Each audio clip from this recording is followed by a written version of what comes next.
There's a peculiar cruelty in the world that we don't like to talk about. Not the kind that comes from monsters hiding in the shadows, nor the crimes reported in blood-stained headlines. No, the cruelty I mean is quieter, more delicate, wrapped in laughter, in jokes, in the way we sometimes treat those who cannot yet defend themselves.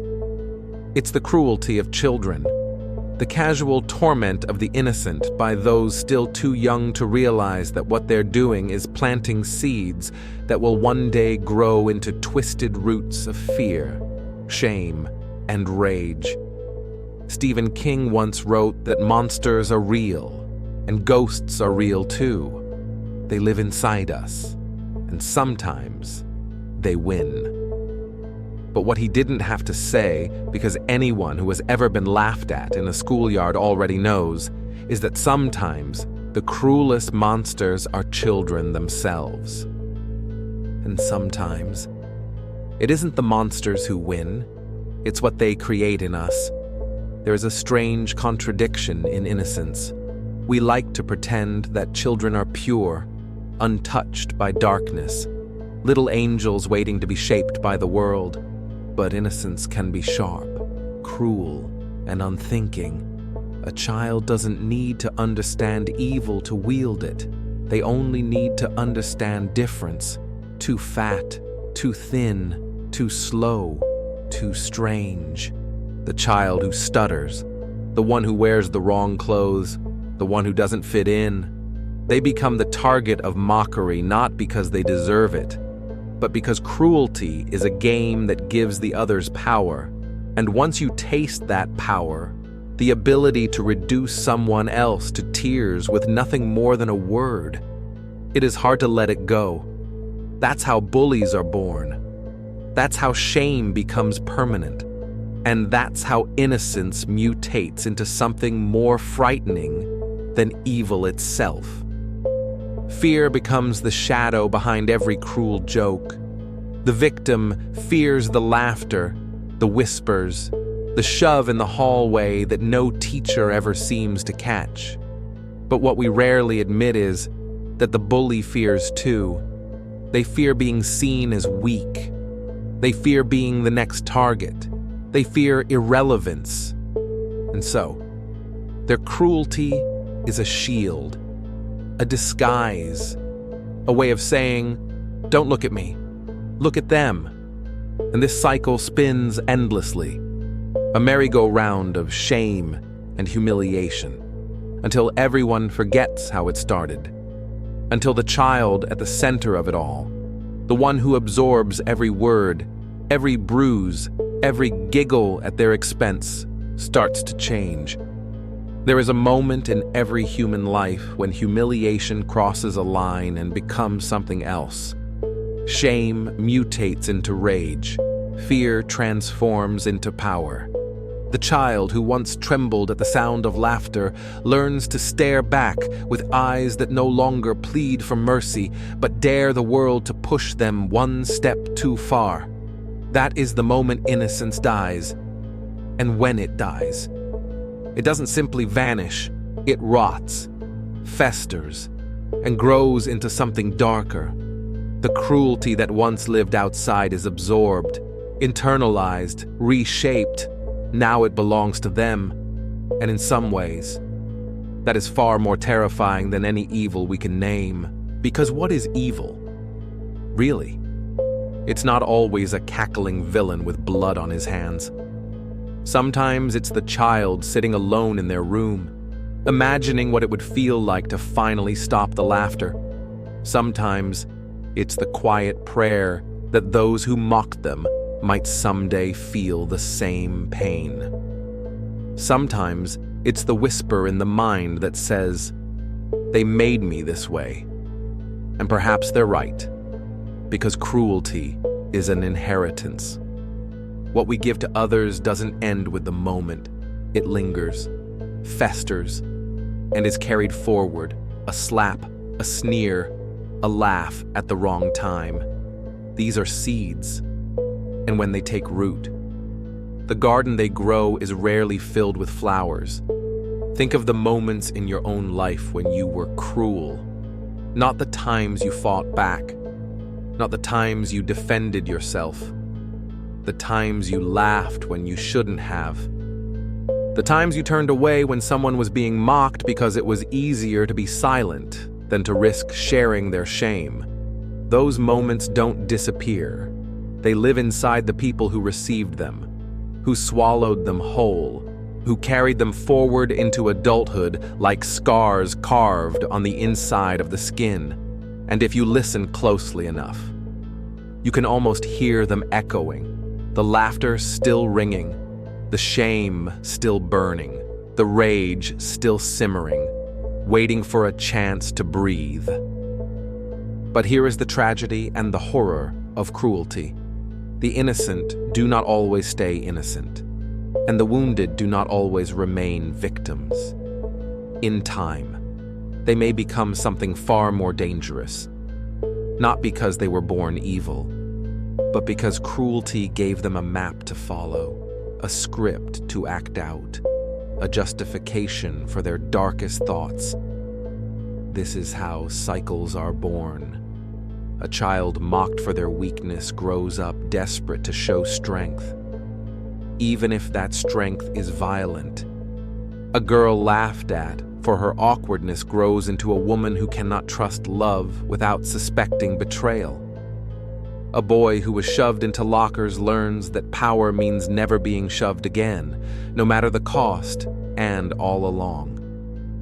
Society looks at them and wonders, bewildered. How could innocence transform into this?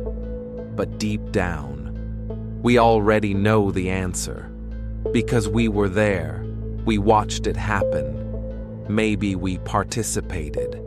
Maybe we turned away. Maybe we told ourselves it was just a joke, that kids will be kids, that they'd get over it. But nobody really gets over it.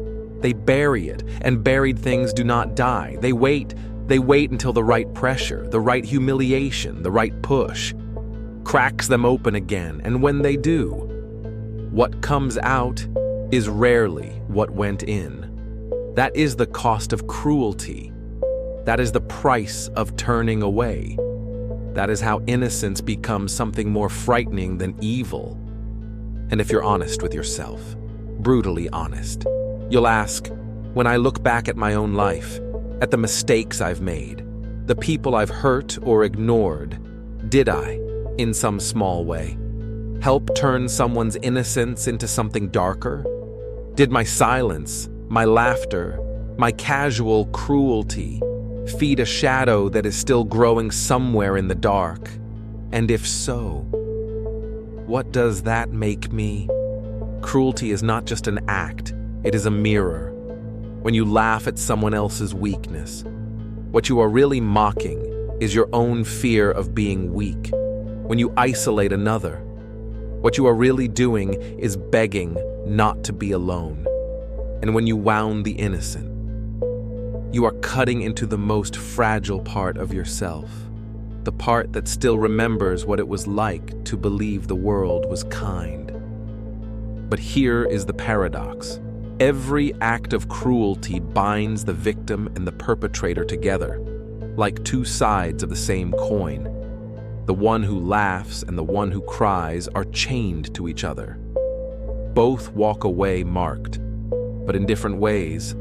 One with shame, the other with guilt, and guilt, like shame, has a way of mutating into something else. Think of the bullies who grow up and suddenly realize, years later, that the faces they mocked still visit them in dreams.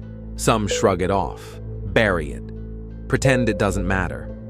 Others are haunted by it, gnawed by the question of whether their laughter shaped a life that veered off course into loneliness, addiction, even violence.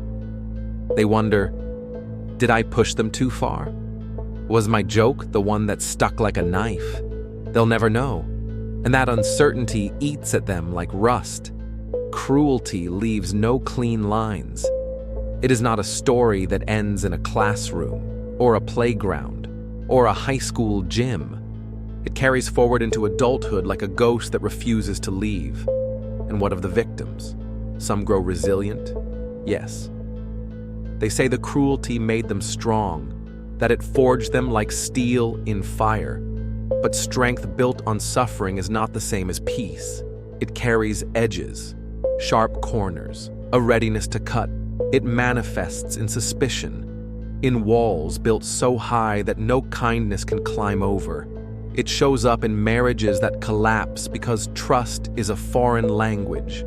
It shows up in children raised by adults who don't know how to give what they never received. Cruelty has a way of rippling outward, contaminating not just the one who suffered, but everyone they touch. It spreads like a sickness passed hand to hand, word to word, silence to silence. Stephen King's IT whispered a truth that still stings.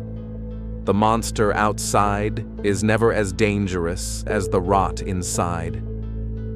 Pennywise was terrifying, yes, but he was only as strong as the fears already living in the children of Derry. The clown was a reflection, a grotesque mask worn by their own deepest insecurities. And isn't that always the case? Evil doesn't walk in from outside, it grows inside us, watered by the cruelty we inflict and the cruelty we endure. When a child laughs at another child, when society turns away from the suffering of the weak, what we are really doing is feeding the clown. We are making it stronger, giving it teeth, and when the day comes that it devours someone whole, we pretend to be shocked, but we should never be shocked. We were the ones holding the spoon. And here lies the darker truth. Cruelty doesn't just harm individuals, it shapes communities. A schoolyard where laughter is weaponized becomes a town where silence is normal. A family where cruelty is disguised as discipline becomes a society where violence is disguised as justice. Every small act builds into a larger architecture of fear, until everyone is living inside walls made of shame and resentment. And then we wonder why people snap, why a quiet boy one day erupts in violence, why a woman raised in silence cannot speak when she is hurt, why entire towns, entire nations allow horror to happen in plain sight. Cruelty conditions us to look away, and looking away is what allows evil to flourish. But there is something more frightening than even the cruelty itself. It's the moment when the innocent, broken by shame, realizes they can wield cruelty too, that they can make someone else feel as small as they once felt. And often, they do. Not because they are born evil, but because cruelty is the only language they were ever taught. This is the moment innocence becomes its opposite. This is the moment we realize that what we call evil is often just cruelty passed down like an heirloom from parent to child, from bully to victim, from friend to stranger. The chain is long and it is heavy, and very few ever manage to break it. But here's the unsettling question. If cruelty creates cruelty, then what about us? The ones listening, the ones remembering, the ones who once laughed or turned away. Are we carrying forward our own piece of the chain? Are we, even now, passing it on to others, without meaning to, without noticing, through our silence, through our cynicism, through our indifference? How many chains do we drag behind us without ever hearing the sound? The most frightening part of cruelty is not in the moment it happens. It's in the way it lingers. The way it sits beneath the skin like an infection no one wants to admit they carry. You can walk past a person on the street, a co-worker at the office, a neighbor across the fence, and never know the weight they are dragging behind them. Never hear the echo of a childhood laugh that cut too deep. never see the scar that isn't on their body but on their soul. The world is filled with adults who look whole, but who are broken in places that can't be stitched. And the cruel irony is this: some of them break others in the exact same way they were once broken. Cruelty recycles itself, generation after generation, as if the world has no other script to follow. Think of the people in IT, the adults of Derry who pretended not to see. They weren't all villains. Many were just ordinary people who told themselves it wasn't their business, that someone else would step in, that kids will sort themselves out. But evil feeds on that silence. Every adult who turned away when a child cried out carved another stone in the foundation of fear that Pennywise stood on. It's easy to hate the monster. It's harder to admit that the monster only thrives because the rest of us let him. But maybe the most chilling revelation is that innocence itself is not protection. Innocence is a fragile thing, and once it cracks, what seeps out can be darker than anything you expect. The bullied child who dreams of revenge doesn't imagine balance. They imagine domination. They don't just want the laughter to stop. They want the laughter to turn into screams. They want to feel what power tastes like, because they've starved for it too long. This is how cruelty mutates into rage, and rage into obsession, and obsession into something the world points to and calls evil. But the truth is simpler and sadder. It's just innocence corrupted. Innocence reshaped by pain until it no longer resembles anything pure. And yet, there is another cruelty hidden in all of this, the cruelty of memory. No matter how far we run from the past, it waits for us in quiet moments, in the dark, when no one is watching. It plays like a film reel behind our eyes. The words we said, the words we heard, the look on someone's face just before the laughter hit. You can bury it under years of success, relationships, money, children, distractions. But when the silence comes, when the distractions fade, there it is again, the voice, the shame, the memory of being small and helpless, or the memory of making someone else feel that way. Which is worse, being the one who suffered, or being the one who caused the suffering. And maybe that's the final cruelty, knowing that both roles can live in the same person. You can be victim and perpetrator, scarred and scarring, innocent and corrupted, all in the same breath. You can laugh at someone on Monday and cry yourself to sleep on Tuesday. You can carry wounds in one hand and deliver wounds with the other. And if that is true, then none of us are innocent. None of us are free of the weight. The question, then, is what we do with it. Do we keep the chain unbroken, passing it down, giving it new links, making it heavier for the next generation? Or do we have the courage to stop, to hold it in our hands and say, "This ends with me"? That is not an easy choice. To break the chain means confronting your own shame, your own cruelty, your own role in the suffering of others. It means no longer hiding behind the lie that innocence and evil are two separate things. It means admitting that the most terrifying monster in Stephen King's universe and in our own isn't the clown, or the vampire, or the haunted hotel. It's us. Always us. And so the question I leave you with is this. When you look back at your life, at the laughter you've given, the silence you've kept, the shame you've ignored, are you ready to face the monster in the mirror?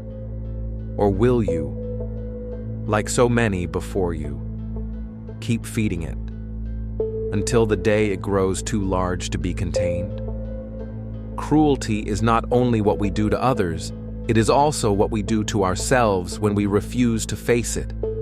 Every time we look in the mirror and tell ourselves it wasn't that bad. Every time we excuse our silence as self-preservation. Every time we bury the memory under layers of denial. We are complicit in our own corruption. Shame has two faces, the shame of being hurt and the shame of having hurt someone else. Both are heavy, both demand reckoning. And both, if ignored, can twist into something unrecognizable. In IT. The children of Derry only found strength when they faced the monster together. When they dragged into the open what had been festering in the dark, they had to name their fear, look it in the eye, and fight it as one. That is not just horror fiction. It is a metaphor for the way we must deal with cruelty in our own lives. Shame thrives in silence. Cruelty grows in shadows. The only way to break the chain is to drag it into the light, to admit what was done, what we did, and what it made of us. But honesty is a terrifying thing. It strips away excuses. It forces us to see that the monster we feared outside was always, in some form, inside. And yet, honesty is the only path to compassion, because once you admit your own scars, you can begin to see the scars in others not as weakness, but as proof of survival. Once you admit your own cruelty, you can begin to understand that those who hurt you were often just repeating what was done to them. This doesn't excuse it. It doesn't erase it, but it reframes it. It allows you to choose, consciously, not to pass it on, to say, I will not be the one who feeds the clown.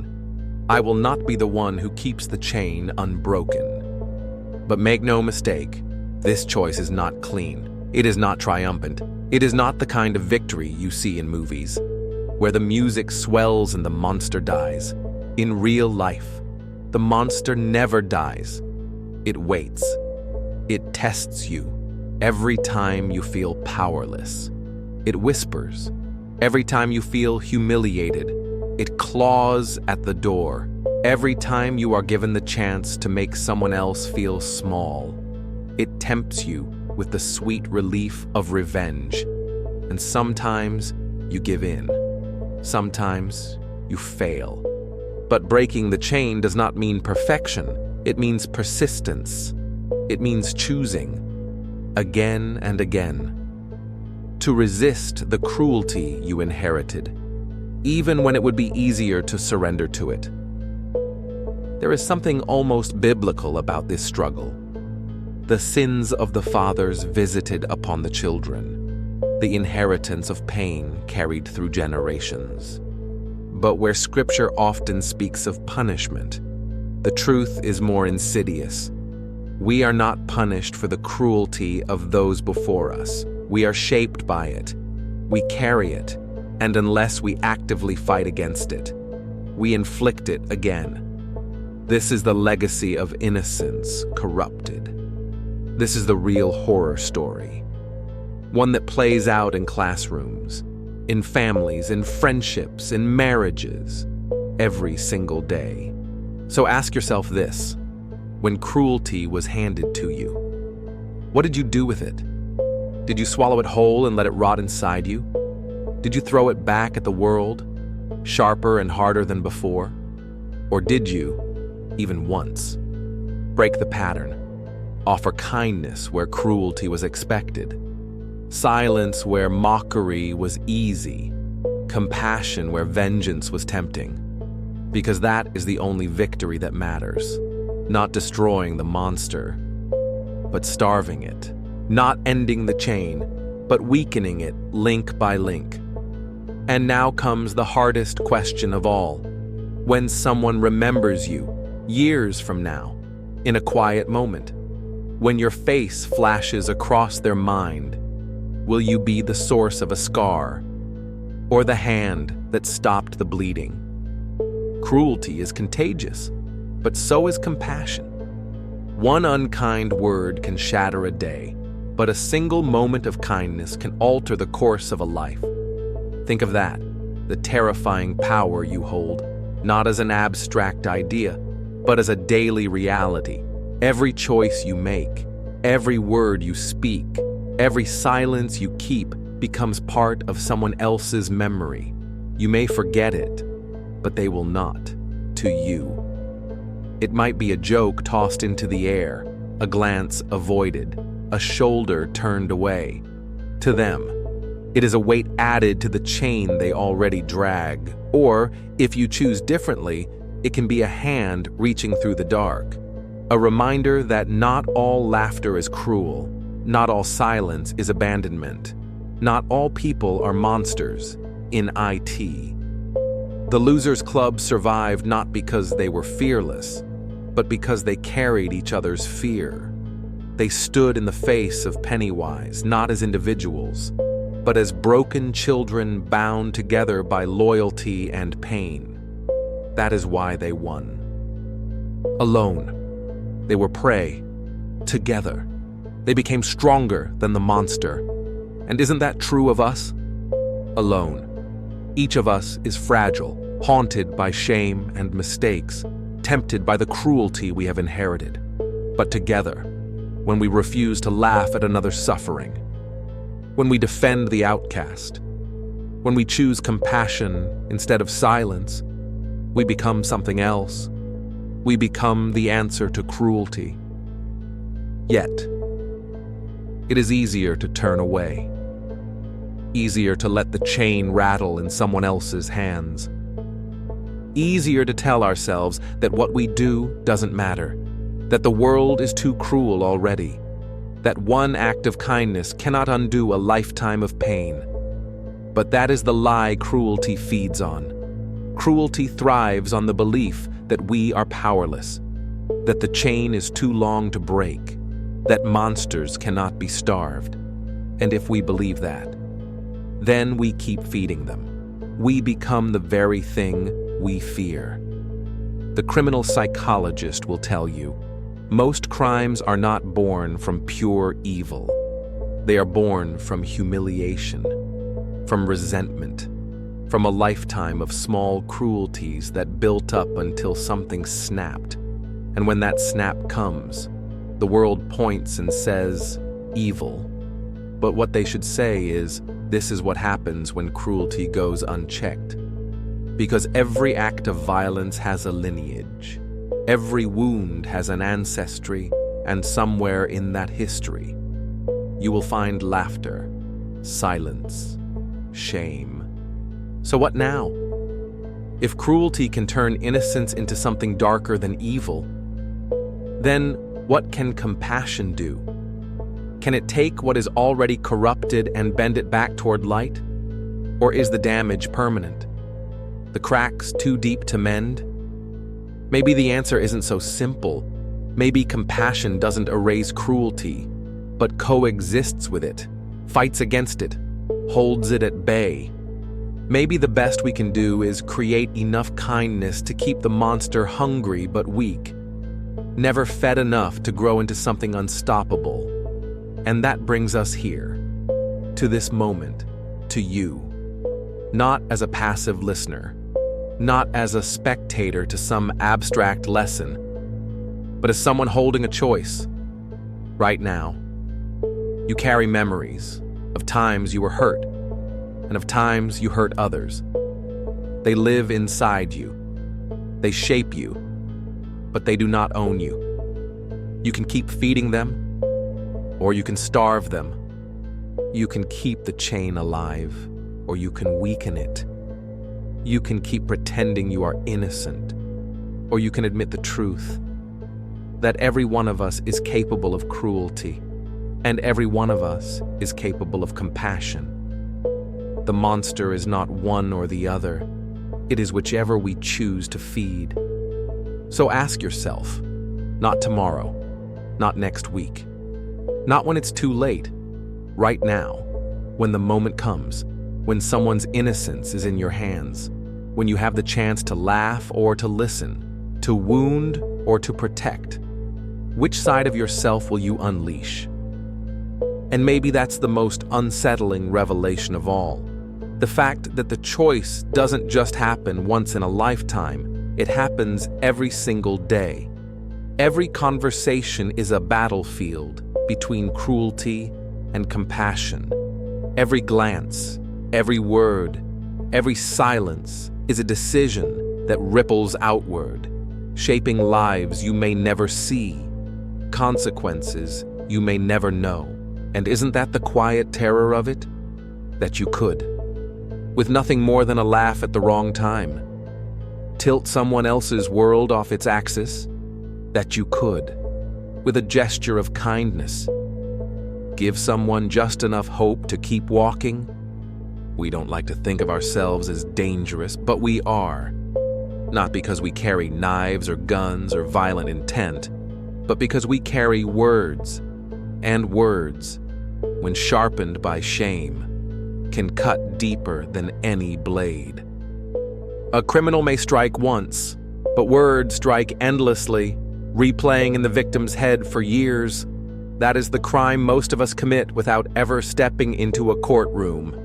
And the sentence is carried out not on us, but on those who absorb the blows in silence. The tragedy is that society normalizes it.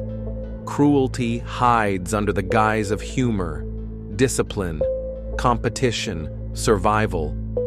We are taught that if you can't handle the laughter, you're weak. That if you can't withstand the pressure, you're not fit for the world. And so, cruelty is painted as strength, and compassion is painted as weakness. But this is the lie that keeps the monster fed. True strength is not found in mocking the vulnerable, but in protecting them. True courage is not laughing with the crowd, but standing against it. And true survival is not about crushing others beneath you, but about refusing to become the thing that once crushed you. Perhaps the most terrifying thought is this: evil is predictable, but cruelty is intimate. Evil wears masks, cloaks itself in horror, announces itself with violence. Cruelty, on the other hand, comes from people you know, people you trust, people you love. It comes from family dinners, from classrooms, from friendships. It is betrayal disguised as play, wounds disguised as jokes. And when the wound is deep enough, the betrayal sharp enough, it doesn't just scar, it transforms. It turns innocence into something unrecognizable, something darker, something that looks in the mirror and no longer sees a child, but a weapon. And once that transformation happens, there is no going back. You cannot return to innocence. You can only decide what to do with what you've become. Will you be the echo of every cruelty you've suffered? Or will you be the silence that finally breaks the cycle? That is the only real freedom we have. We do not choose what was done to us, but we choose what we do with it. We choose whether to perpetuate the inheritance of cruelty or to starve it until it dies in our hands. So here is the final, burning question, one that has no easy answer, one that you will carry with you long after these words are gone. When cruelty finds you, as it always does, will you become the monster it created, or will you become the one who refuses to feed it?